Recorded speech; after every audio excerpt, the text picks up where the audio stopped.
జగన్ ఫోటోతో రాళ్లు భూములు దోచారు వాళ్ళు. ఏపీలో భూముల రీసర్వేపై రీసౌండ్ వినిపిస్తోంది. వైసీపీ హయాంలో జరిగిన భూ సర్వే వల్ల ఎంతో మేలు జరిగిందని, ఇది సరికొత్త విప్లవాత్మక నిర్ణయం అని ఆ పార్టీ చెబుతోంది. ప్రజల భూములు తమ గుప్పెట్లో పెట్టుకునేందుకు వైసీపీ కుట్ర చేసిందని టీడీపీ ఆరోపిస్తోంది. వైసీపీ ప్రభుత్వ హయాంలో చేపట్టిన భూముల రీసర్వేకు సంబంధించిన క్రెడిట్ను చంద్రబాబు తన ఖాతాలో వేసుకుంటున్నారని మండిపడ్డారు మాజీ సీఎం జగన్. చంద్రబాబు తన రాజకీయ జీవితంలో ఎప్పుడైనా ఇలాంటి సమగ్ర భూ సర్వే చేశారా అంటూ ప్రశ్నించారు.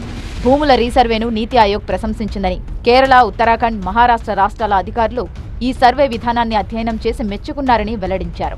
భూముల రీసర్వే చేయాలన్న కనీస ఆలోచన కూడా నీకు ఎప్పుడైనా గతంలో వచ్చిందా? కనీసం ఆలోచన అయినా నీకు గతంలో ఎప్పుడైనా వచ్చిందా?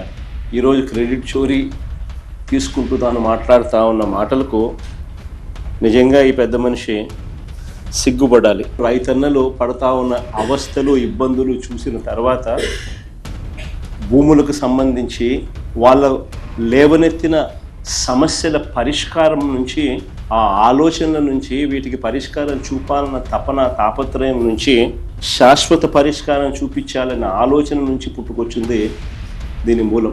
ల్యాండ్ టైటిలింగ్ యాక్ట్తో గత పాలకులు ప్రజల ఆస్తులను తమ గుప్పెట్లో ఉంచుకోవాలని చూశారని సీఎం చంద్రబాబు ఆరోపించారు. ఇందుకోసం తమ మనుషులను ఉపయోగించుకున్నారన్నారు. సర్వే చేయించి రాళ్లపై తమ బొమ్మలు వేసుకున్నారని విమర్శించారు. మీ భూమి సర్వే చేశాడు. సర్వే చేసి ఏం చేశారు? 700 కోట్ల రూపాయలు ఖర్చు పెట్టాడు. 700 కోట్ల రూపాయలు ఖర్చు పెట్టి ఆయన ఫోటో వేశాడు. దానికి డబ్బులు పెట్టాడు. భూమి మీది, పొలం మీది, ఆయన ఫోటో చూసుకోవాలి. శాశ్వతంగా మీ పొలంలో ఉండాలనుకున్నాడు. కానీ శాశ్వతంగా నువ్వు మాకొద్దని ఏం చేశారు?